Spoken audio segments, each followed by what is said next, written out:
இது என்னோட சாவுக்கு நானே கழுத்து போடுற மாதிரி.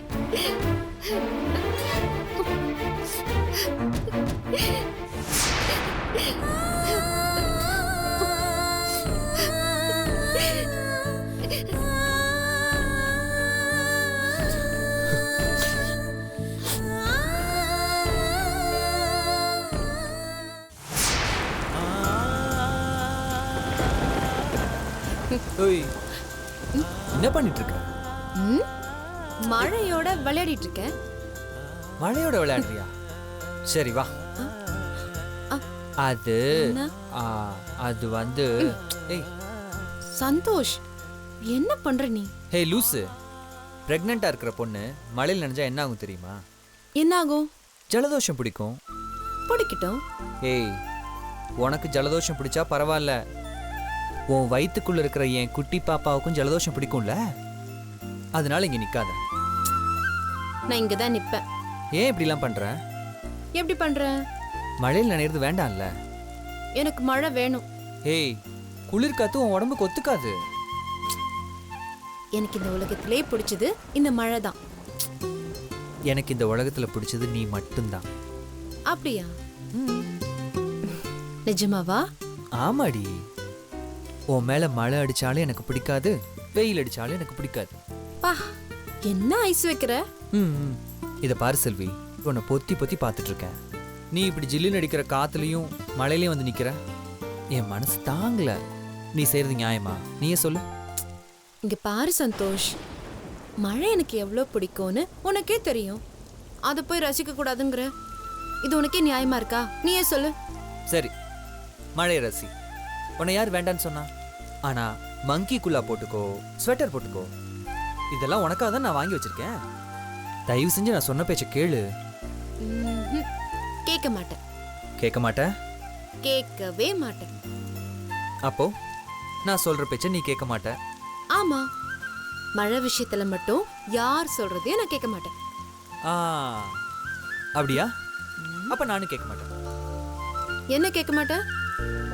மழை வந்தா ஐயாவுக்கு மூடு மாறும், தெரியும்ல? ஆமா, நீயும் நான் சொல்ற பேச்ச கேட்க மாட்டேங்கிற. அப்ப நான் மட்டும் நீ சொல்ற பேச்ச எது கேட்கணும்?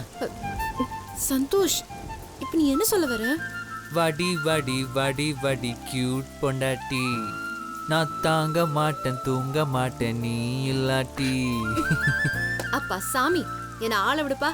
இந்த மழையும் வேணாம், எனக்கு ஒண்ணும் வேணாம், நான் போறேன். நான் பாட்டுக்கு ஒழுங்கா தானே இருந்தேன். நீ பாட்டுக்கு இந்த கோல்டு ஃபிஷ் கண்ணால என்ன உத்து உத்து பார்த்து என் மனசை கெடுத்துட்டு இப்ப நீ பாட்டுக்கு போனேன்னு சொன்னா என்ன அர்த்தம்? யாரு? நான் மனசுக்கு எடுத்தனா? நல்லா இருக்கே. அதெல்லாம் எனக்கு தெரியாது. ஒழுங்கா நான் சொல்ற பேச்ச கேளு. இல்ல நீ எங்க போனாலும் நான் விட மாட்டேன். அதையும் பாப்போம்.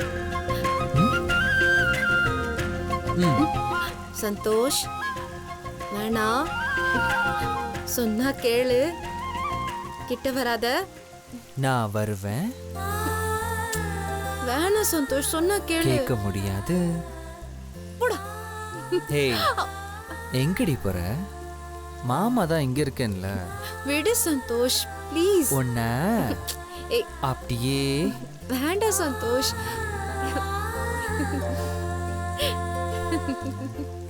இப்பதான் நீ எப்பண்டாட்டி. சந்தோஷ், ரொம்ப சந்தோஷமா இருக்க போல இருக்கு. ஆமாடி.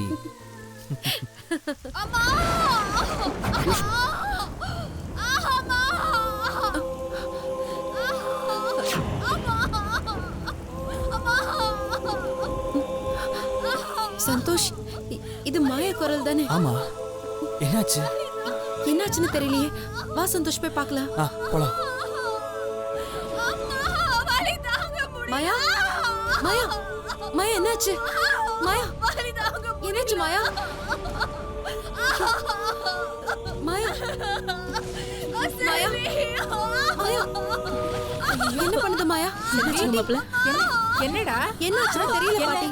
மாயா, மாயா, என்னம்மா? என்ன சரிடு மாயா? எப்போதுல நம்ம வலிக்குது? மாயா, மாயா கொஞ்சம் பொறுத்துக்கோமா.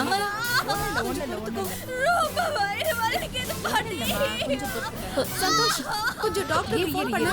மாயா, மாயா கொஞ்சம் பொறுத்துக்கோ, டாக்டர் வந்துருவாரு.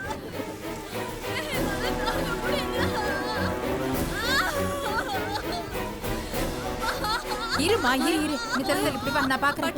என்னடா என்ன ஒண்ணு இல்லம்மா. என்னாச்சு பாட்டி? செல்வி நீ முதல்ல கொஞ்சம் வெளியில போயிரு. வெளியில போன்னு சொல்றேன். பாட்டி கொஞ்சம் பொறுத்துக்கோ நான் மாயா. இங்கே இருக்கேன் பாட்டி. மாயா ஐயோ கொஞ்சம் வெளியில போன்னு சொல்றேன்ல, கேளம்மா. கொஞ்சம் வெளியில போ, வெளியில போ. மாயாவுக்கு என்ன ஆச்சு? அதெல்லாம் ஒண்ணு இல்ல. வெளிய போயேம்மா. நாங்க ஒண்ணு இல்லம்மா, ஒண்ணு இல்ல. பாட்டி, மாயாவுக்கு ஒன்றும் ஆகாதுல்ல? எதுவும் ஆகாதும்மா, அதான் நான் சொல்றேன். வெளியில போ, முதல்ல வெளியில போ வெளியில.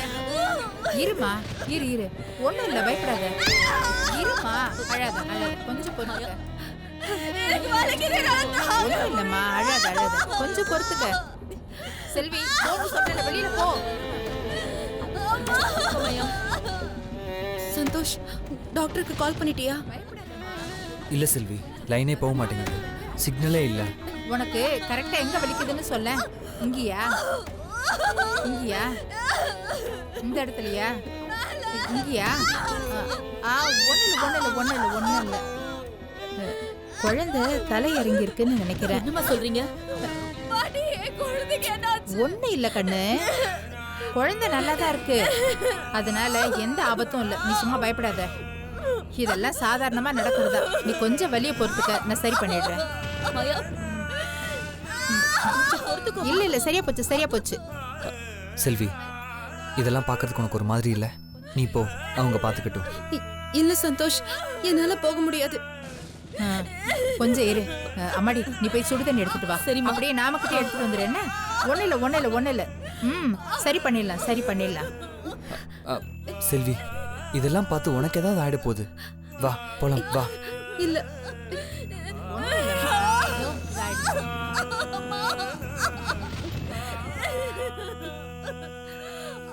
சுமதி சீக்கிரம் வா. இந்த அம்மா கொடு. கடவுளே, குழந்தைக்கு ஒன்றும் ஆகக்கூடாது.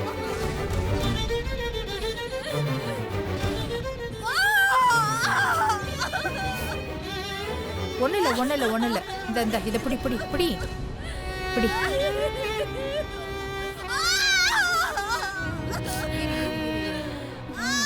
சரியா போச்சு.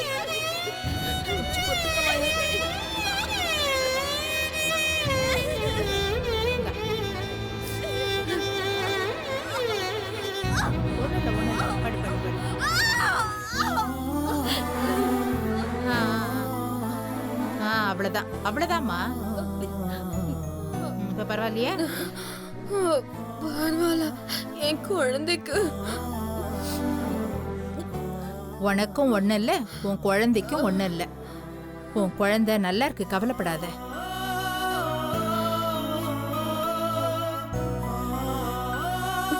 ரொம்ப நன்றி கடவுளே.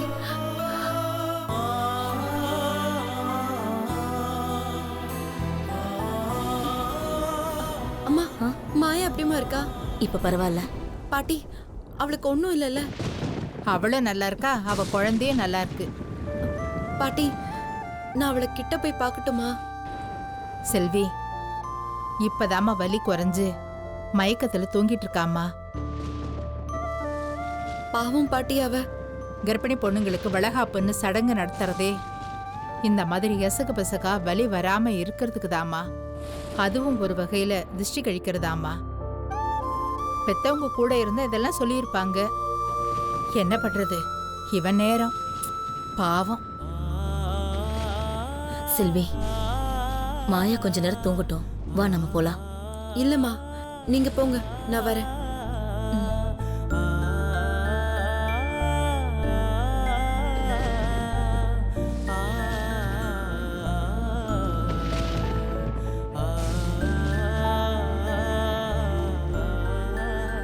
கர்ப்பிணி பொண்ணுங்களுக்கு வளகாப்புன்னு சடங்கு நடத்துறதே இந்த மாதிரி எசகு பசகா வலி வராம இருக்கிறதுக்கு தாம்மா. அதுவும் ஒரு வகையில திருஷ்டி கழிக்கிறதாம்மா.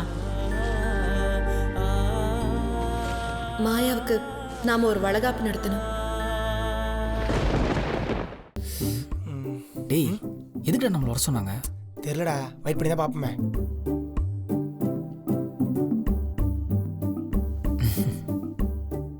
இந்தாங்க தம்பி, பால் பாயசம் எடுத்துக்கோங்க.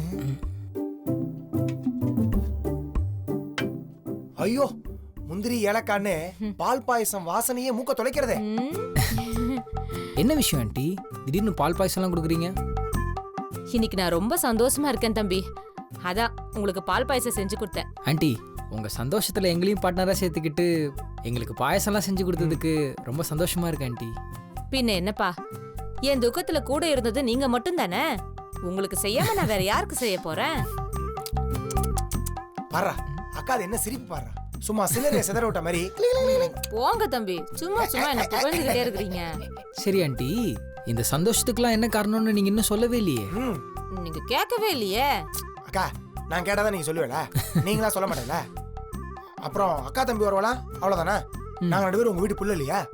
ஐயோ அப்படி இல்ல தம்பி, எனக்கு சந்தோஷத்துல காலையில இருந்து பேச்சே வரல. கையில அவளோட விவாகரத்து பத்திரத்துல கையெழுத்து போட்டு கொடுத்த உடனே எனக்கு கையும் ஓடல காலும் ஓடல. என் வீட்டுல என்ன நடக்குதுன்னு என்னால நம்பவே முடியலப்பா. என்ன ஆண்டி, கையல் டிவோர்ஸ் பேப்பர்ல சைன் போட்டாங்களா? ஆமா தம்பி, நாம அன்னைக்கு கையில விவாகரத்து பத்திரத்துல கையெழுத்து போட்டா மட்டும்தான் அவளுக்கு ஒரு நல்ல வாழ்க்கை அமையும்னு பேசிக்கிட்டு இருந்தோம்ல. ஆமா ஆண்டி. நீங்க பேசின வாய் முகூர்த்தம் உடனே பழிச்சிருச்சு தம்பி. நம்ப முடியலடா. என்னாலும் நம்ப முடியலடா. அக்கா கையல் தானாவே விவாகரத்து பத்திரத்துல கையெழுத்து போட்டாளா? அத ஏன்பா கேக்குற? இந்த பத்திரம் 3 மாசமா என் வீட்டுல தான் தூங்கின்னு இருந்துச்சு. இன்னைக்கு ஏத்து போட மாட்டாளா, நாளைக்கு ஏத்து போட மாட்டாளான்னு நான் தினம் தினம் அந்த ஆண்டவனை வேண்டிக்கின்னு இருந்தேன். ஏதோ அந்த தெய்வம் உங்க ரூபத்துல வந்து எனக்கு ஆறுதல் சொல்லுச்சு. இப்போ அவ போட்ட இந்த கையெழுத்துனால என் பொண்ணு இழந்த அவ வாழ்க்கை அவளுக்கு திரும்ப கிடைக்கிற மாதிரி இருக்கு. நான் சொல்லலடா, கையல் ரொம்ப படிச்ச பொண்ணு, அறிவாளி, அவங்க அம்மா பேச்சதான் கேட்பாங்கன்னு நான் அப்பவே சொல்லல. சொன்னா சொன்னா. டேய் பாருடா, பெத்த தாயோட பேச்சை கேட்டா எல்லாமே நல்லா தாண்டா நடக்கும். கடவுள் இருக்காங்க, கடவுள் இருக்கான். அக்கா இனி கையல் வாழ்க்கை எவ்வளவு பிரகாசமா இருக்க போது நீங்களே பாருங்களேன். ஆமாப்பா, இதுக்கு மேல நான் செய்ய வேண்டியதெல்லாம் ஒன்னே ஒண்ணுதான். என்ன ஆண்டி?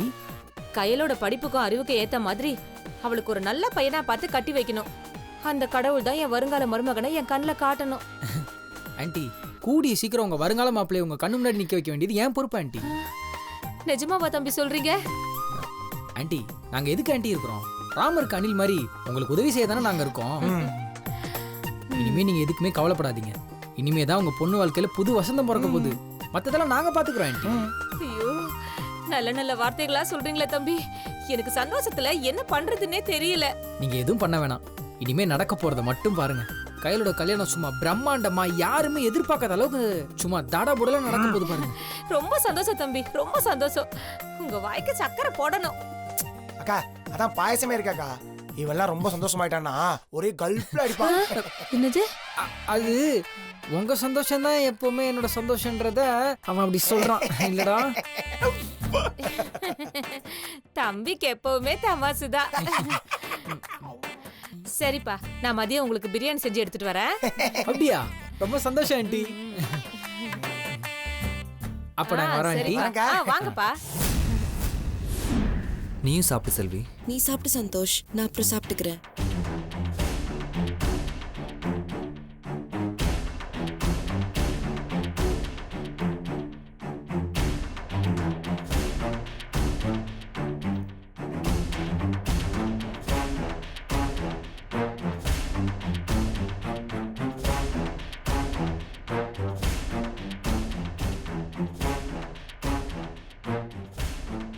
ப்ளீஸ் பாட்டி சொல்லு. எதுக்கு கண்ணு நமக்கு இந்த தேவையில்லாத வேலை? பாட்டி இப்படி சொன்னா எப்படி?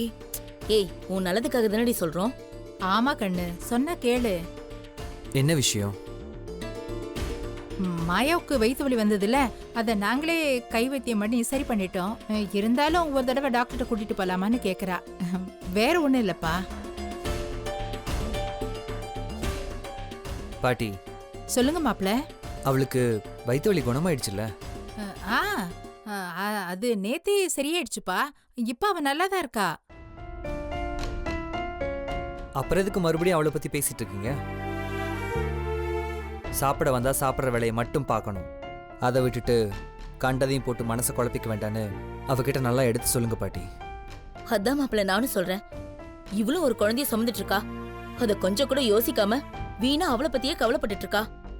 புள்ளத்தாச்சு பொண்ணு பாரத்தை சுமக்க கூடாதுன்னு சொன்னா எங்க கேக்குறா? மா கொஞ்சம் அமைதியா இருக்கியா? அவ ஒன்னும் இங்க யாருக்கும் பாரம் இல்ல. அவ இந்த வீட்டிலே பிறந்து வளர்ந்த பொண்ணு. இப்ப அவ நிலைமை அப்படி இருக்கு. நல்லா வாழ்ந்தவங்க கீழே விழுந்தா அந்த வேதனை எப்படி இருக்கும்னு கொஞ்சம் யோசிச்சு பாரு. போது நிறுத்து. நானும் பார்த்துட்டே இருக்கேன். உன் மனசுல என்னதான் நினைச்சிட்டு இருக்க? அவங்க ஆளுகளே அவளை வீட்டை விட்டு துரத்துனதுனாலதான் தங்கறதுக்கு இந்த வீட்டுல இடம் கொடுத்தோம். அதுவும் நீ சொன்ன ஒரே காரணத்துக்காக. அவ என்னடான்னா நம்மள பயமுறுத்துறதுக்கு திடீர்னு கையை எடுத்துக்கிறா, திடீர்னு வயிற்று வலின்னு துடிக்கிறா. அவளால தினமும் நமக்கு தலைவலி ஏறிட்டே போகுது. அது உனக்கு புரியுதா இல்லையா? எல்லாத்துக்கும் ஒரு லிமிட் இருக்கு செல்வி.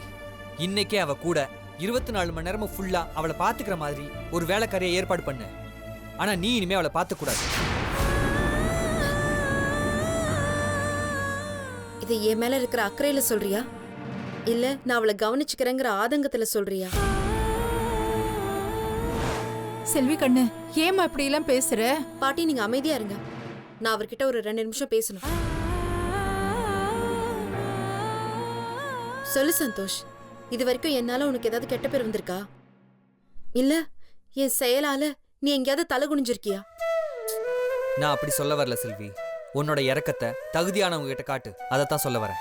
தகுதியானவங்க கிட்ட மட்டும் அன்பை காட்டினா அதுக்கு பேர் இறக்கம் இல்ல சந்தோஷ், போலியான நடிப்பு. இப்ப நீ என்னதான் சொல்ல வர? நீ வசதியா வளர்ந்துட்ட சந்தோஷ். உனக்கு இல்லாதவங்களோட வலி தெரியாது. அது உனக்கு சொன்னாலும் புரியாது. அது உன்னோட தப்பு இல்ல, நீ வளர்ந்த விதம் அப்படி. அவ நம்ம மனசை எவ்வளவு புண்படுத்தினாலோ அதே அளவுக்கு நாமளும் அவ மனசை புண்படுத்திட்டோம். நீ சொன்ன மாதிரி எல்லாத்துக்கும் ஒரு லிமிட் இருக்கு சந்தோஷ். அது நமக்கும் பொருந்தும்ல. நீ அன்போட மதிப்பை பத்தி பேசிட்டு இருக்க, நான் துரோகத்தோட வலியை பத்தி சொல்லிட்டு இருக்கேன். இதுதான் இப்ப பிரச்சனையே. பிரச்சனை அது இல்ல சந்தோஷ். மன்னிச்சிருன்னு அவ வாயை விட்டு கேட்டுட்டா. இதுக்கு மேலேயும் நம்ம அவ மேல கோவப்படுறதுல என்ன இருக்கு? இன்னும் ஏன் நீ அவளை எதிரியாவே பாக்குற? உனக்கு என்ன பைத்தியமா? அவளுக்கு சப்போர்ட் பண்ணி என்ன எதிர்த்து பேசிட்டு இருக்க? மா, இதெல்லாம் நீங்க அவளுக்கு எடுத்து சொல்ல மாட்டீங்களா? செல்வி, இப்ப இந்த பிரச்சனை ரொம்ப முக்கியமா? மாப்பிள்ள சாப்பிட்டுட்டு இருக்காருல, வா அப்புறமா பேசிக்கலாம். அம்மாடி, எதுவா இருந்தாலும் அப்புறமா பேசிக்கலாம். நீ முதல்ல உள்ள வா. எனக்கு கொஞ்சம் தனியா விடுறீங்களா? அவர்கிட்ட இந்த விஷயத்த நான் இப்பவே பேசி ஆகணும். ஏ செல்வி, மா சொன்ன புரிஞ்சுக்கோங்க, போங்க. சரி போ. செல்வி, இப்ப எதுக்கு இவ்ளோ டென்ஷன் ஆகுற? அவளாச்சு, அவ குழந்தையாச்சு. அவ எக்கேட கெட்டு போறா. உனக்கு என்ன வந்துச்சு? விட்டு தொலையேன். முடியாது சந்தோஷ். நில்லு சந்தோஷ். அவ நேத்து வலியால துடிச்சத நீ பாத்துருக்கணும். அப்ப தெரிஞ்சிருக்கும். அவ உன்கிட்ட ஒரு வார்த்தை பேசுறதுக்கு என் கால்ல விழாத குறையா கெஞ்சினதை நீ பாத்திருந்தா இப்படி எல்லாம் பேசியிருக்க மாட்டேன். தினம் தினம் அவ அழுதுட்டு இருக்கா சந்தோஷ். செல்வி, இப்ப அதுக்கு என்ன பண்ணணும்னு சொல்ற? இந்த மாதிரி அழுகையும் புலம்பலமா அவ வாழ்க்கை போயிட்டு இருந்துச்சுன்னா அவ குழந்தை நல்லபடியா பிறக்காது சந்தோஷ். ஏற்கனவே எல்லாரோட சாபத்தையும் அவ வாங்கிட்டா. போதாததுக்கு நாமளும் இப்படி கோவப்பட்டா அந்த ஜீவனை நாமளே அழிச்ச மாதிரி ஆயிடும். கடைசியில அவளோட நிலைமைக்கு நாம தான் காரணம்னு சொல்ல வரியா? ஐயோ சந்தோஷ், அப்படியெல்லாம் இல்ல. அன்பும் அரவணைப்பும் தேவைப்படுற நேரத்துல நாம அவளை வெறுத்து ஒதுக்க வேண்டான்னு தான் சொல்றேன். எல்லாரும் சேர்ந்து அவளை வாழ்த்தினாதான் அவளுக்கு நல்லது நடக்கும். அவளோட குழந்தை ஒரு பாவத்தோட சின்னமா மாறிடக்கூடாது. நீ என்ன சொல்ல வரன்னு எனக்கு புரியல. இதுக்கு மேல நம்ம என்ன செய்ய முடியும்னு நினைக்கிற? சந்தோஷ், ஒருத்திக்கு தங்குறதுக்கு இடமும் பாதுகாப்பும் மட்டும் கொடுத்தா போதுமா? வேற என்ன செய்யணும்? அவளுக்கு முக்கியமானது நம்ம குடும்பத்துல இருக்கிற எல்லாரோட ஆசீர்வாதமும். அதுக்கு நான் இப்போ ஒரு ஏற்பாடு பண்ணலான் இருக்கேன். என்ன ஏற்பாடு பண்ண போற? மாயாவுக்கு வளகாப்பு பண்ணலான்னு. என்னது? அவளுக்கு வளகாப்பா? உனக்கு என்ன பைத்தியம் பிடிச்சிருக்கா செல்வி? உன் வளகாப்பையும் நிறுத்த பார்த்தவ அவளுக்கு போய். மாயா பொண்ணு கூட பாவம் தாண்டி. அவளுக்கும் காலகாலத்துல ஒரு வளகாப்பு நடந்திருந்தா குழந்தை நல்லபடியா பிறக்கும்ல. அதுக்கு மாப்பிள்ள ஒத்துக்கணுமேமா. சந்தோஷ், நீ கோவப்படுறதுல அர்த்தம் இருக்கு. ஆனா எல்லாத்துக்கும் மேல நியாயம்னு ஒண்ணு இருக்கு. அவ வயித்துல வளர்றது உன்னோட குழந்தை. அவளுக்காக இல்லைனாலும் உன் குழந்தையோட நல்லதுக்காகவாது நாம இதை செஞ்சுதான் ஆகணும். ப்ளீஸ் சந்தோஷ், இதுக்கு மேல நான் உன்னை எதுக்காகவும் வற்புறுத்த மாட்டேன். தயவு செஞ்சு இதுக்கு மட்டும் ஒத்துக்கோ சந்தோஷ். இதை பார், மாயாவால அதிகமாக பாதிக்கப்பட்டது என்னை விட நீதான். நீ அவளை மன்னிச்சிட்ட, என்னால் அவளை மன்னிக்க முடியல, முடியவும் முடியாது. ஆனால் இது வரைக்கும் நீ கேட்டு நான் மறுத்தது கிடையாது. உனக்கு நீ செய்கிறதெல்லாம் சரின்னு பட்டுச்சுன்னா அதையே செய். இந்த வழக்காப்பு தான் உன் மனசுக்கு நிம்மதி தரும்னா உன் இஷ்டப்படியே செய். அதில் நான் தலையிட மாட்டேன்.